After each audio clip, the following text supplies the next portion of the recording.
नमस्कार दोस्तों, क्या आपको पता है चेक बुक क्या होते हैं? एक चेक में क्या क्या इन्फॉर्मेशंस होती हैं? चेक कैसे भरते हैं?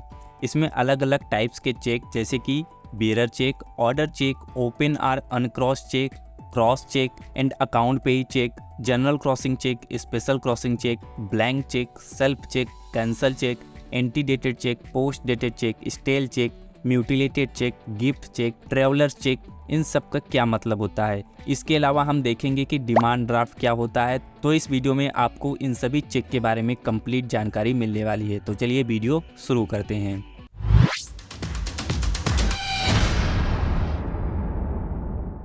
सबसे पहले हम देखते हैं कि चेकबुक क्या होता है। जब भी आप बैंक में अपना सेविंग अकाउंट या करेंट अकाउंट खोलते हैं तो आपको एक चेकबुक मिलता है। यदि आपको नहीं मिला है तो आप उसे अपने बैंक से जारी करवा सकते हैं, जिसका इस्तेमाल आप किसी को भी पैसे देने के लिए कर सकते हैं। चेक बेसिकली एक ऑर्डर होता है जो आप अपने बैंक को देते हो, जिसमें जितना भी अमाउंट आप लिखेंगे बैंक उस पेई को, जिसका नाम यहाँ चेक पर लिखा होता है, उसे उतना अमाउंट उसको ट्रांसफ़र करना होता है। अगर चेक के ऊपर कुछ इंडिकेट नहीं किया गया है तो वह नेगोशिएबल होता है। इसका मतलब उसे थर्ड पार्टी को भी ट्रांसफ़र किया जा सकता है। थर्ड पार्टी का मतलब है कि जिसका नाम इस चेक पर नहीं है उसको भी ये चेक ट्रांसफ़र किया जा सकता है। तो आगे इस वीडियो में आप देखेंगे कि किस तरीके के इंडिकेशंस होते हैं, जिसे हम डिटेल में डिस्कस करेंगे।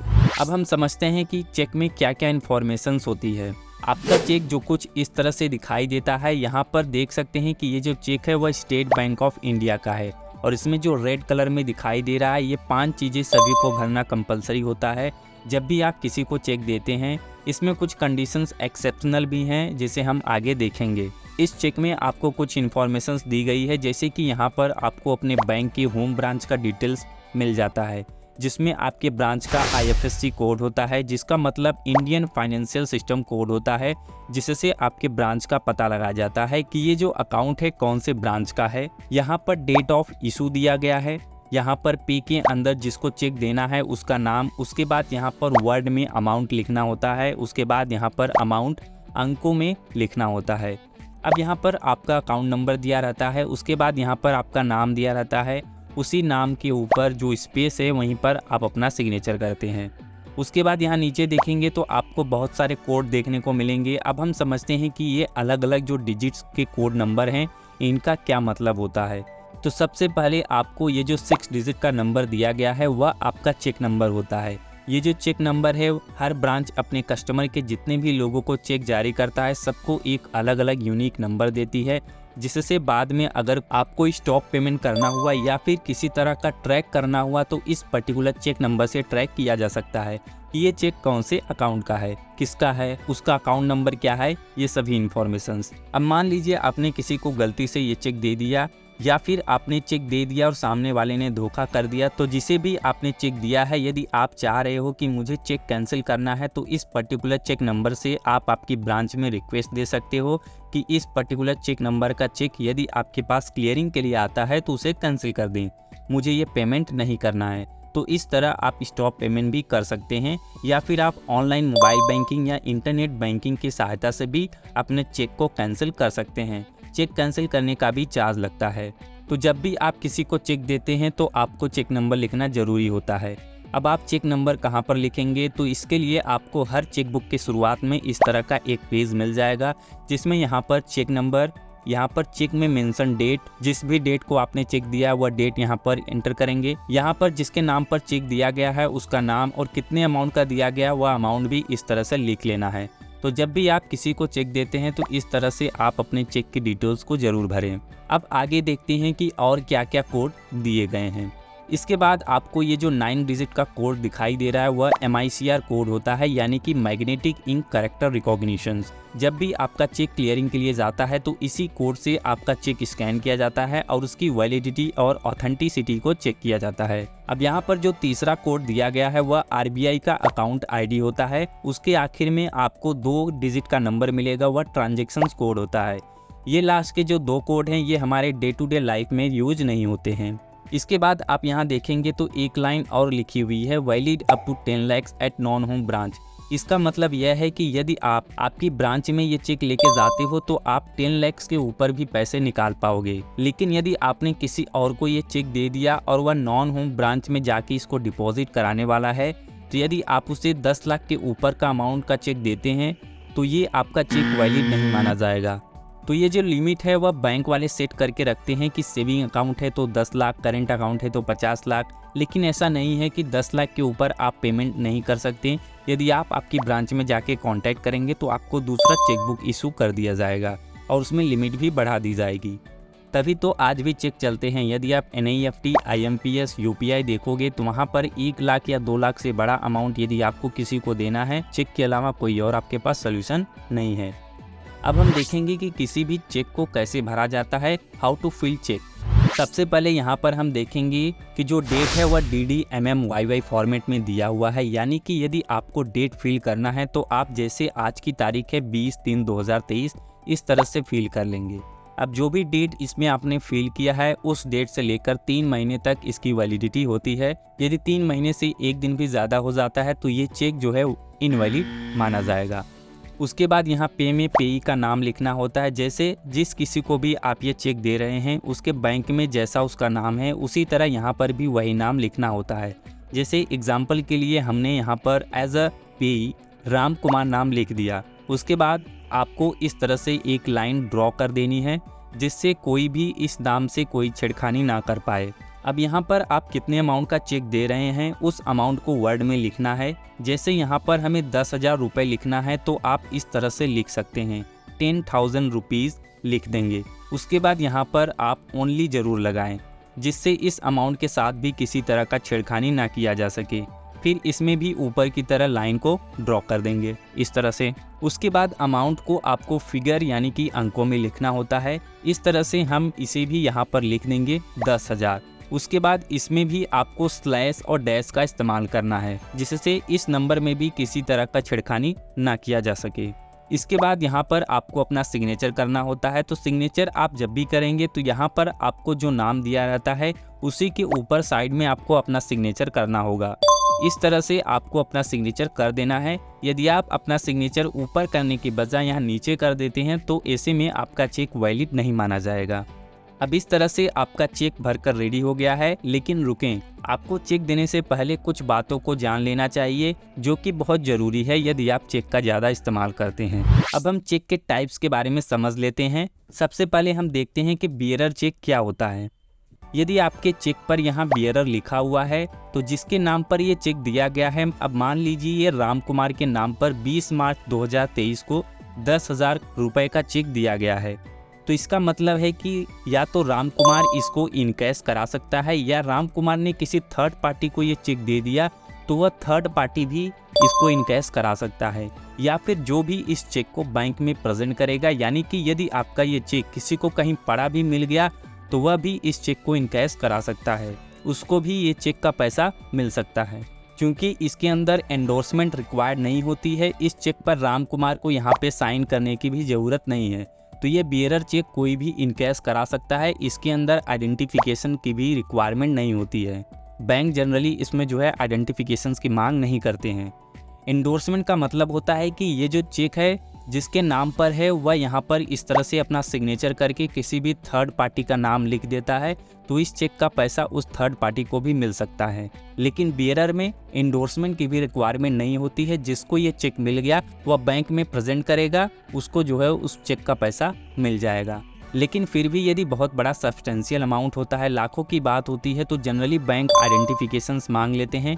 इसलिए ये काफ़ी रिस्की होता है क्योंकि ये बियरर चेक कोई भी बैंक में प्रेजेंट कर सकता है, कोई भी पैसा निकाल सकता है। तो ये चेक देने से पहले आपको थोड़ा सा सावधानी बरतनी चाहिए। अब यदि आसान शब्दों में कहे तो बियरर चेक किसी के भी नाम पर हो फिर भी इसे कोई भी इनकैश करा सकता है। अब देखते हैं ऑर्डर चेक क्या होता है। यदि आपके पास बियरर चेक है और आप इस तरह से यहाँ पर बियरर को काट देते हैं तो यह एक ऑर्डर चेक बन जाता है। और कुछ चेक ऐसे भी होते हैं जिसमें यहाँ पर बियरर की जगह ऑन ऑर्डर इस तरह से लिखा होता है। ऑर्डर चेक यदि किसी पर्सन के नाम पे काटा गया है या किसी कंपनी के नाम पे काटा गया है तो उस चेक को इनकैश करने से पहले बैंक आपसे आपकी आइडेंटिटी की मांग करती है। उसके बाद ही बैंक आपको उस चेक का अमाउंट पे करेगी। लेकिन इसके अंदर भी जो पेई होता है, जो कि यहाँ पर राम कुमार है जिसका हमने एग्जाम्पल लिया है, तो राम कुमार किसी और को भी यह चेक ट्रांसफ़र कर सकते हैं। बियरर चेक की तरह ये भी नेगोशिएबल है, क्योंकि बियरर चेक में केवल डिलीवरी से ही नेगोशिएबल हो जाता है, यानी कि बियरर चेक को यदि आप बैंक में प्रेजेंट करते हैं तो आपको उसका पैसा मिल जाएगा। लेकिन ऑर्डर चेक में एंडोर्समेंट की ज़रूरत पड़ती है। एंडोर्समेंट का मतलब है कि यहाँ पर राम कुमार को उस थर्ड पार्टी का नाम लिखकर अपने साइन करने होंगे, उसके बाद ही इस चेक को उस थर्ड पार्टी को ट्रांसफ़र किया जा सकता है। लेकिन ऑर्डर चेक को इनकैश कराने से पहले एक आइडेंटिफिकेशन दिखानी पड़ेगी।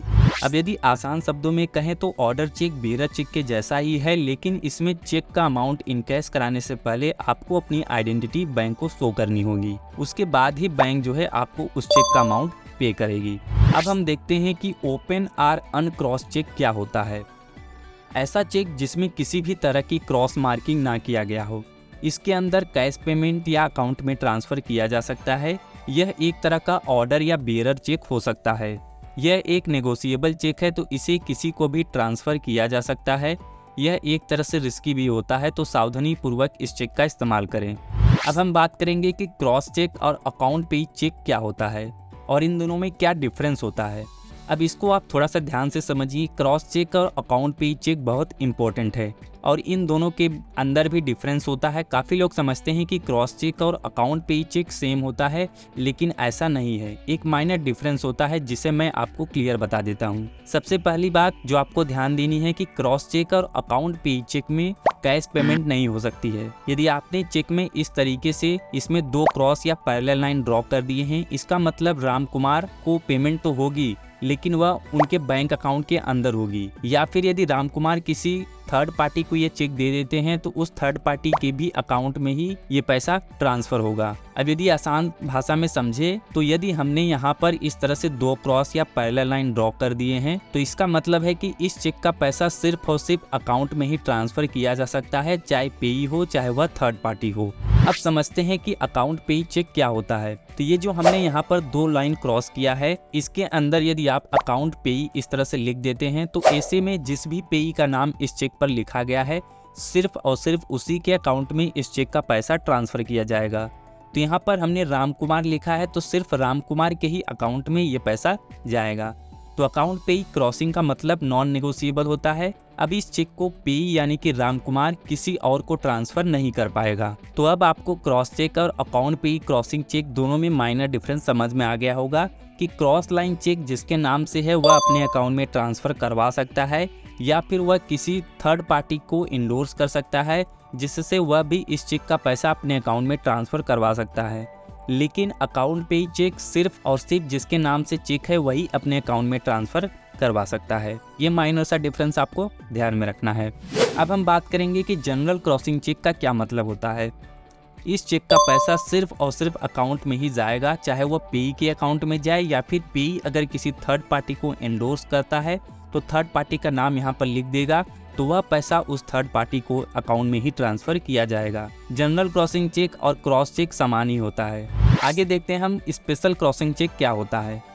यदि यहाँ पर हम इस तरह से क्रॉस चेक के अंदर किसी बैंक का नाम यदि लिख देते हैं, जैसे इसमें हम UBI बैंक लिख देते हैं, तो ऐसे में जिसको यह चेक दिया गया है, जैसे यहाँ पर राम कुमार को ये चेक दिया गया है, तो इस चेक का पैसा राम कुमार अपने UBI बैंक में ही ट्रांसफ़र करा सकते हैं, या फिर राम कुमार किसी थर्ड पार्टी को एंडोर्स करके उस थर्ड पार्टी का नाम लिखकर अपना सिग्नेचर कर देता है। तो इसमें भी जिस भी थर्ड पार्टी को ये चेक दिया जाएगा तो वह भी इसे केवल अपनी UBI बैंक में ही ट्रांसफ़र करा सकता है, किसी और बैंक में इस चेक का इस्तेमाल नहीं कर पाएगा। तो ये एक तरह का स्पेशल क्रॉसिंग चेक होता है। तो इस तरह से यदि आप किसी भी बैंक का नाम इस क्रॉस लाइन के अंदर लिख देते हैं तो उस बैंक में ही इस चेक का पैसा जो है ट्रांसफ़र किया जा सकता है। अब हम आगे देखेंगे कि ब्लैंक चेक क्या होता है। ब्लैंक चेक में आप अपना यहाँ पर सिर्फ सिग्नेचर कर देते हैं तो ये एक प्रकार का ब्लैंक चेक बन जाता है। उसके बाद इस चेक को आप जिसको चाहे उसको दे सकते हैं, वह अपने हिसाब से यहाँ पर अमाउंट और अपना नाम लिख सकता है। तो यहाँ पर भी आपको सावधानी रखनी होगी, क्योंकि यह भी बहुत रिस्की मामला हो जाता है। आपके अकाउंट से कितना भी पैसा निकाला जा सकता है, तो आपको यहाँ पर थोड़ा सा ट्रस्ट फैक्टर देख लेना चाहिए। आप जिसको भी ट्रस्ट करते हैं उसी को ब्लैंक चेक दीजिए। अब यदि आप चाहते हैं कि इस चेक को आप जिसे भी दे रहे हो वह केवल अपने बैंक में ही ट्रांसफ़र करा सके, उसे इनकैश नहीं करवा पाए तो यहाँ किनारे पर आप इस तरह से 2 क्रॉस लगा देंगे। अभी थोड़ी देर पहले ही हमने समझा कि ये क्रॉस का मतलब क्या होता है। लेकिन कुछ केसेस में जैसे कि जो बैंक्स होते हैं, यदि आप लोन लेते हैं तो सिक्योरिटी के तौर पर आपसे ब्लैंक चेक की मांग करते हैं, तो उस केस में आप मैक्सिमम लिमिट असाइन कर सकते हैं। जैसे यदि आपने बैंक से 20 लाख रुपए का लोन लिया है तो आप यहाँ पर इस तरह से मैक्सिमम लिमिट रुपए 20 लाख डाल देंगे, तो 20 लाख से ज्यादा का अमाउंट इस ब्लैंक चेक से नहीं निकलेगा। अब हम देखेंगे कि सेल्फ चेक क्या होता है। सेल्फ चेक हम तब इशू करते हैं जब हमें खुद अपने खाते से कैश निकालना हो। तो आपको यहाँ पर जिस भी डेट को कैश निकालना है वह डेट डालकर यहाँ पे वाले ऑप्शंस पर सेल्फ लिखिए और यहाँ पर भी इस तरह से लाइन ड्रॉ कर दीजिए। अब यहाँ अमाउंट वर्ड में डालिए जितना भी अमाउंट आपको निकालना हो, उसके बाद यहाँ अंकों में भी अमाउंट को डालिए।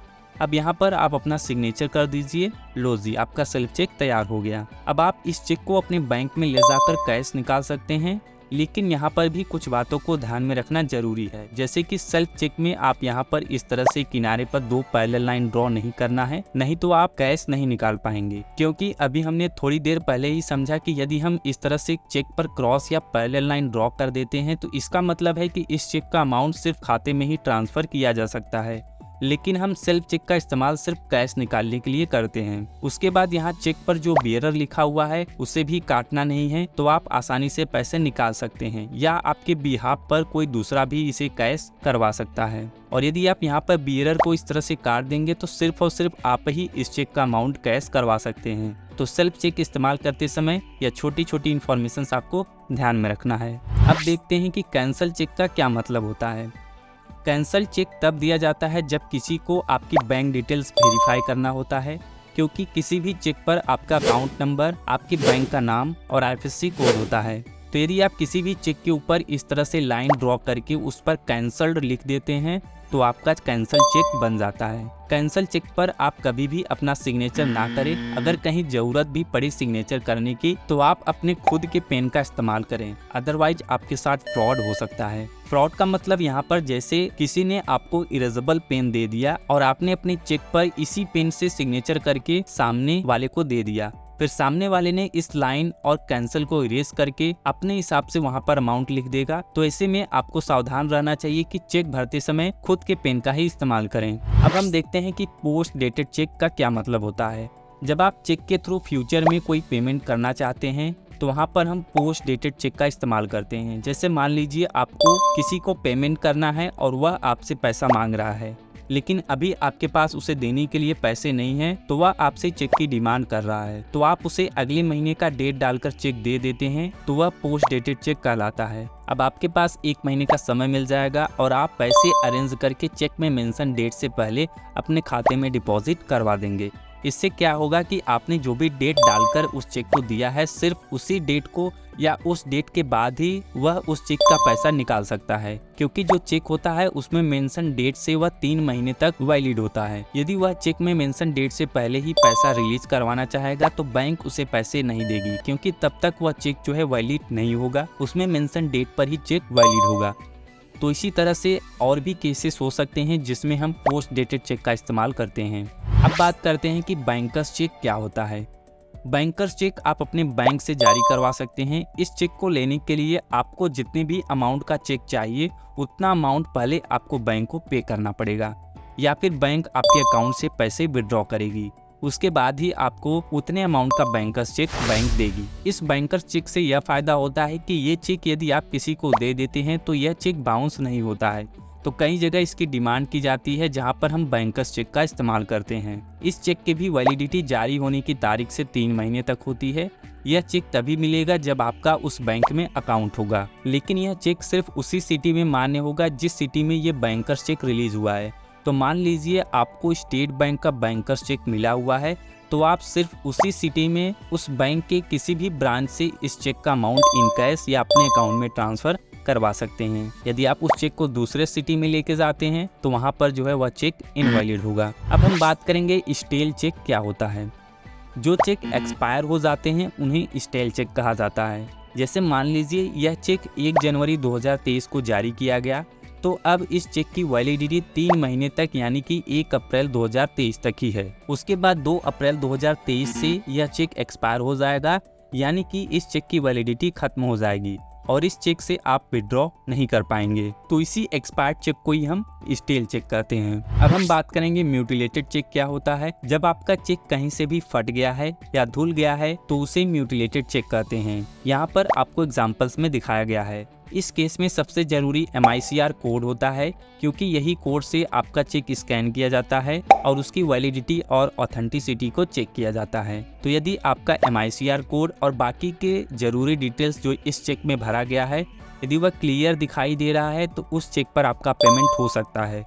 लेकिन बैंक आपको चेक का पेमेंट देने से पहले जो ड्रॉवर होता है, यानी कि जिसने भी ये चेक आपको दिया है, उसके कंफर्मेशन के बाद ही चेक का पैसा आपको दिया जाएगा। अब हम देखते हैं कि गिफ्ट चेक क्या होता है। जो गिफ्ट चेक होता है वह एक तरह से डिज़ाइनर चेक होते हैं, जो कुछ इस तरह का हो सकता है। ये साइज में भी बड़े हो सकते हैं। यह गिफ्ट चेक आप कितनी भी संख्या में खरीद सकते हैं। इस चेक का इस्तेमाल बर्थडे गिफ्ट, वेडिंग गिफ्ट या कोई प्राइज मनी के तौर पर किया जाता है। यह चेक आप अपने बैंक से जारी करवा सकते हैं। इस चेक को जारी कराने पर एक्स्ट्रा चार्ज भी लगता है। अब हम देखेंगे ट्रैवलर्स चेक क्या होता है। ट्रैवलर्स चेक इस तरह का एक फिक्स्ड अमाउंट का चेक होता है जिसे आप अपने बैंक से ले सकते हैं। यदि आप फॉरेन कंट्री में घूमने जा रहे हैं और आप कैश कैरी नहीं करना चाहते हैं तो आप इस तरह का ट्रैवलर्स चेक अपने बैंक से जारी करवा सकते हैं। इसके लिए बैंक आपसे चार्ज करती है, लेकिन यदि आपके खाते में काफ़ी अच्छा खासा अमाउंट रहता है तो हो सकता है कि बैंक आपसे कोई भी फीस चार्ज ना करे। इस चेक का फायदा ये होगा कि यदि आपका चेक चोरी हो गया या खो गया या किसी को मिल गया तो इसके अगेंस्ट आपको प्रोटेक्शंस भी मिल जाता है, क्योंकि इस चेक पर भी आपके सिग्नेचर लगते हैं। उसके बाद ही ये चेक वैलिड माने जाते हैं। अब हम बात करते हैं कि डिमांड ड्राफ्ट क्या होता है। डिमांड ड्राफ्ट भी पेमेंट करने का एक तरीका है। ये काफ़ी सेफ और ट्रस्टेड है।